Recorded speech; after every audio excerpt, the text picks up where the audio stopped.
रोज का वचन। रोज के वचन में आपका स्वागत है। दिन 334। दानियल ने राजा से कहा, अपने दान अपने पास ही रख, और जो बदला तू देना चाहता है वह दूसरे को दे। मैं वह लिखी हुई बात राजा को पढ़ सुनाऊंगा और उसका अर्थ भी तुझे समझाऊंगा। हे राजा, परम प्रधान परमेश्वर ने तेरे पिता नबूकदनेस्सर को राज्य, बड़ाई, प्रतिष्ठा और प्रताप दिया था, और उस बड़ाई के कारण जो उसने उसको दी थी, देश देश और जाति जाति के सब लोग और भिन्न भिन्न भाषा बोलने वाले उसके सामने कांपते और थरथराते थे। जिसको वह चाहता उसे वह घात करता था, और जिसको वह चाहता उसे वह जीवित रखता था। जिसको वह चाहता उसे वह ऊंचा पद देता था, और जिसको वह चाहता उसे वह गिरा देता था। निदान जब उसका मन फूल उठा और उसकी आत्मा कठोर हो गई, यहाँ तक कि वह अभिमान करने लगा, तब वह अपने राज्य सिंहासन पर से उतर गया और उसकी प्रतिष्ठा भंग की गई, और वह मनुष्य में से निकाला गया, और उसका मन पशुओं का सा और उसका निवास जंगली गधों के बीच हो गया, और वह बैलों की नाई घास चरता और उसका शरीर आकाश की ओर से भीगा करता था, जब तक कि उसने जान न लिया कि परम प्रधान परमेश्वर मनुष्यों के राज्य में प्रभुता करता है, और जिसे चाहता उसी को उस पर अधिकारी ठहराता है। तो भी हे बेलशस्सर, तू जो उसका पुत्र है, यद्यपि यह सब कुछ जानता था, तो भी तेरा मन नम्र न हुआ, वरन तूने स्वर्ग के प्रभु के विरुद्ध सिर उठाकर उसके भवन के पात्र मंगवाकर अपने सामने धरवा लिए, और अपने प्रधानों और रानियों और रखेलियों समेत तूने उनमें दाख मधु पिया, और चांदी, सोने, पीतल, लोहे, काठ और पत्थर के देवता, जो न देखते न सुनते न कुछ जानते हैं, उनकी तो स्तुति की, परंतु परमेश्वर जिसके हाथ में तेरा प्राण है और जिसके वश में तेरा सब चलना फिरना है, उसका सम्मान तूने नहीं किया। यही वह हाथ का एक भाग उसी ओर से प्रकट किया गया है, और वे शब्द लिखे गए हैं। और जो शब्द लिखे गए हैं अर्थात मने मने तकेल उपसिन, इस वाक्य का अर्थ यह है, मने अर्थात परमेश्वर ने तेरे राज्य के दिन गिनकर उसका अंत कर दिया है। तकेल, तू मानो तराजू में तौला गया है और हल्का पाया गया है। परेस अर्थात तेरा राज्य बांटकर मादियों और फारसियों को दिया गया है। तब बेलशस्सर ने आज्ञा दी, और दानियल को बैंजनी रंग का वस्त्र और उसके गले में सोने की कंठमाला पहनाया गया, और ढिंढोरियों से उससे विषय में पुकारा कि राज्य में तीसरा दानियल ही प्रभुता करेगा। उसी रात को कसदियों का राजा बेलशस्सर मार डाला गया, और दारा मादी, जो कोई 62 वर्ष का था, राजगद्दी पर विराजमान।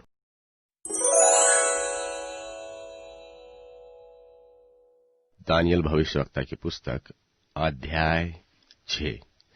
दानियल अध्याय 6। दारा को यह अच्छा लगा कि अपने राज्य के ऊपर 120 ऐसे अधिपति ठहराए जो पूरे राज्य में अधिकार रखे, और उनके ऊपर उसने 3 अध्यक्ष, जिनमें से दानियल एक था, इसलिए ठहराए कि ये उन अधिपतियों से लेखा लिया करे, और इस रीति राजा की कुछ हानि न होने पाए। जब यह देखा गया कि दानियल में उत्तम आत्मा रहती है, तब उसको उन अध्यक्षों और अधिपतियों से अधिक प्रतिष्ठा मिली।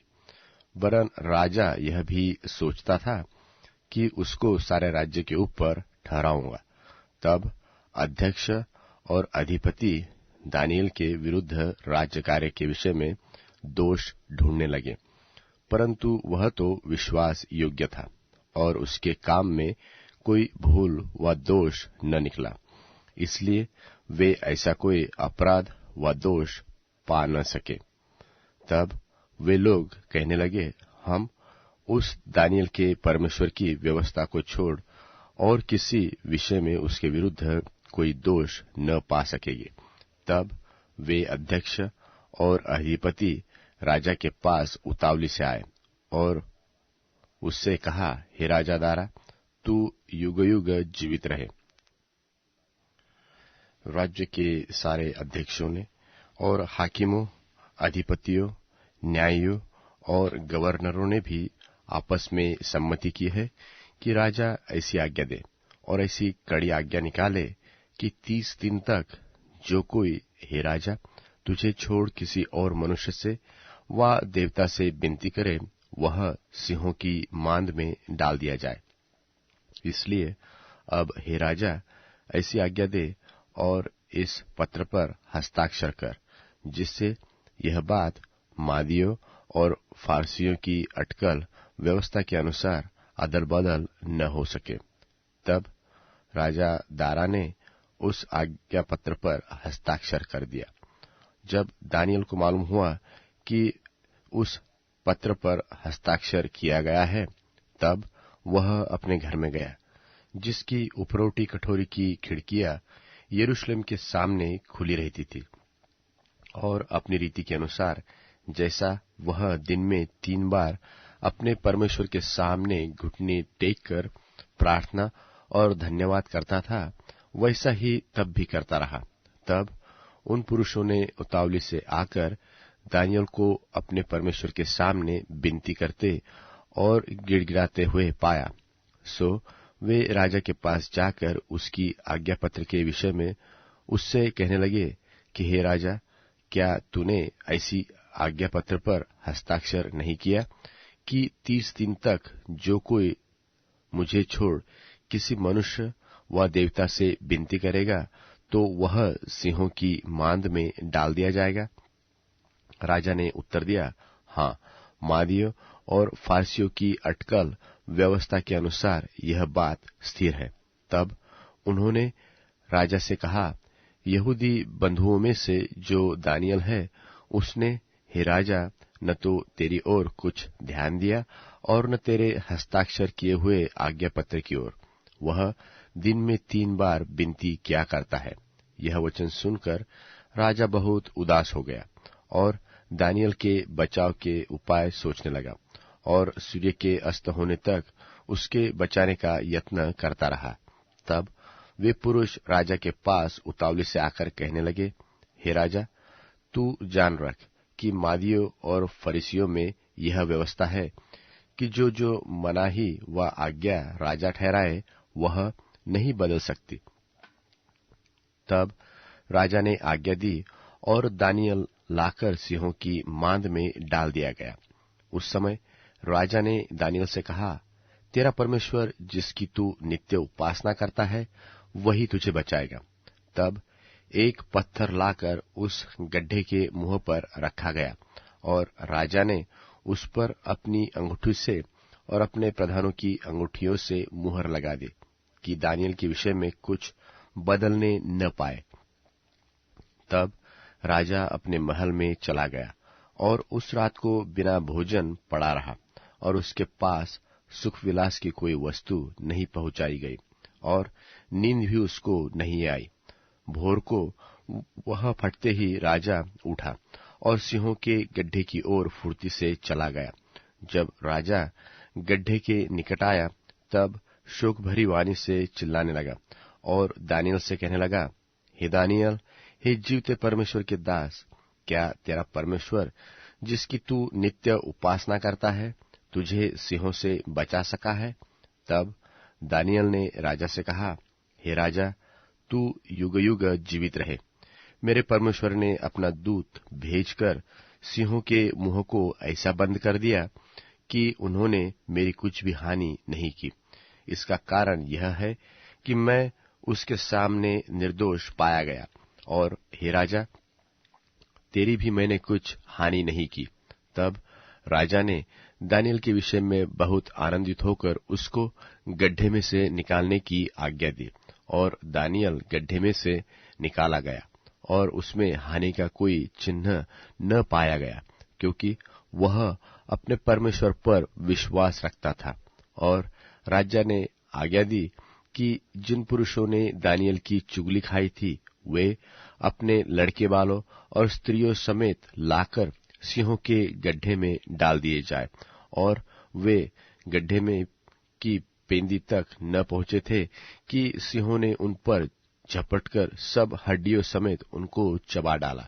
तब दारा राजा ने सारी पृथ्वी के रहने वाले देश देश और जाति जाति के सब लोगों और भिन्न भिन्न भाषा बोलने वालों के पास यह लिखा कि तुम्हारा बहुत कुशल हो। मैं यह आज्ञा देता हूं कि जहां जहां मेरे राज्य का अधिकार है वहां वहां के लोग दानियल के परमेश्वर के सन्मुख कांपते और थरथराते रहे, क्योंकि जीवता और युगानुयुग तक रहने वाला परमेश्वर वही है। उसका राज्य अविनाशी और उसकी प्रभुता सदा स्थिर रहेगी। जिसने दानियल को सिंह से बचाया है वह बचाने और छुड़ाने वाला है, और स्वर्ग में और पृथ्वी पर चिन्हों और चमत्कारों का प्रकट करने वाला है। और दानियल, दारा और कुस्रू फारसी दोनों के राज्य के दिनों में भाग्यवान रहा।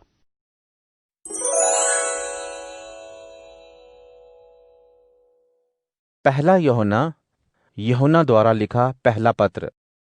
पहला यूहन्ना अध्याय 1। जो सदा से थे, जिन्हें हमने सुना, अपनी आंखों से देखा, ध्यान से देखा और अपने हाथों से छुआ, वही जीवन के वचन थे। इसलिए कि जीवन प्रकट हुआ और हमने देखा भी और साक्षी देने के साथ तुम्हारे सामने ऐलान भी करते हैं। वही अनंत जीवन जो पिता के साथ था और हम पर प्रकट हुआ, उन्हें हमने देखा, सुना और उसका बयान करते हैं, ताकि तुम भी हमारे साथ संगति कर सको। सच में हमारी सहभागिता पिता और बेटे यीशु मसीह के साथ है। ये बातें हम तुम्हें इसलिए लिखते हैं ताकि तुम खुशी से भर जाओ। जो सुसंदेश हमें यीशु से मिला और तुम्हें बताते हैं वह यह है कि परमेश्वर रोशनी है और उनमें किसी तरह का अंधेरा नहीं है। यदि हम कहें कि हमारी उनके साथ सहभागिता है और अंधेरेपन का जीवन जिएं, तो हम झूठे हैं और सच्चाई की जिंदगी नहीं जी रहे हैं। लेकिन यदि हम रोशनी की जिंदगी जिएं, जैसे वे खुद रोशनी में हैं, तो एक दूसरे के साथ हमारी सहभागिता है और परमेश्वर के बेटे यीशु मसीह का खून हमें हमारे सभी गुनाहों से साफ करता है। अगर हम कहें कि हम में गुनाह नहीं है, तो हम अपने आप को धोखा देते हैं और हमारे जीवन में सच्चाई नहीं है। यदि हम अपने पापों को मान लें, यीशु हमें माफ करने में विश्वास योग्य और ईमानदार हैं और मलिनता को पूरी तरह साफ कर डालते हैं। यदि हम कहें कि हम में कोई गुनाह नहीं है, तो हम यीशु को झूठा ठहरा रहे हैं और उनका वचन हमारे पास नहीं है।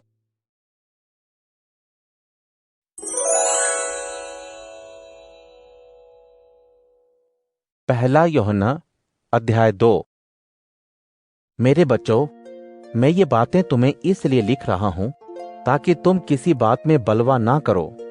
लेकिन यदि कोई इसका शिकार हो जाता है, तो हमारे पास सच्चे यीशु मसीह पिता के साथ एक निष्कलंक वकील हैं। यीशु स्वयं ही हमारे अपराधों के लिए प्रायश्चित हैं, सिर्फ हमारे ही नहीं, लेकिन सारी दुनिया के लोगों के लिए। इसी से हमें मालूम है कि हम यीशु को जानते हैं, यदि हम उसकी आज्ञाओं को मानते हैं। जो कहता है मैं यीशु को जान गया हूं और उनकी आज्ञाओं का पालन नहीं करता, वह झूठा है और उसमें सच्चाई नहीं है। लेकिन जो उनकी बात मानता है, उसी में परमेश्वर के प्रेम का सबूत दिखता है। इसी से हम जान पाते हैं कि हम यीशु में हैं। जो कहता है कि मैं यीशु में हूं, उसका जीवन वैसा ही होना चाहिए जैसा यीशु का था। भाइयों बहनों, मैं तुम्हें कोई नई आज्ञा नहीं दे रहा हूं, लेकिन वही पुरानी आज्ञा जो तुम्हें शुरू में दी गई थी। पुरानी आज्ञा वही परमेश्वर का वचन है जो तुमने शुरू से सुना था। मैं फिर से तुम्हें एक नई आज्ञा दे रहा हूं। यह यीशु और तुम में सच्चा है, क्योंकि अंधेरा खत्म हो रहा है और सच्ची रोशनी पहले ही से चमक रही है। जो कहता है कि वह रोशनी में है और अपने भाई से घृणा करता है, वह अभी तक अंधेरे में है। जो अपने भाई से प्रेम रखता है, उसका जीवन रोशनी में है, इसलिए उसमें ठोकर का कोई कारण नहीं है। लेकिन जो अपने भाई से घृणा करता है, वह अंधेरे में है और अंधकार में जीवन जी रहा है। उसे मालूम ही नहीं कि वह किस दिशा में जा रहा है, क्योंकि उस अंधेरे ने उसकी आंखों को अंधा बना दिया है।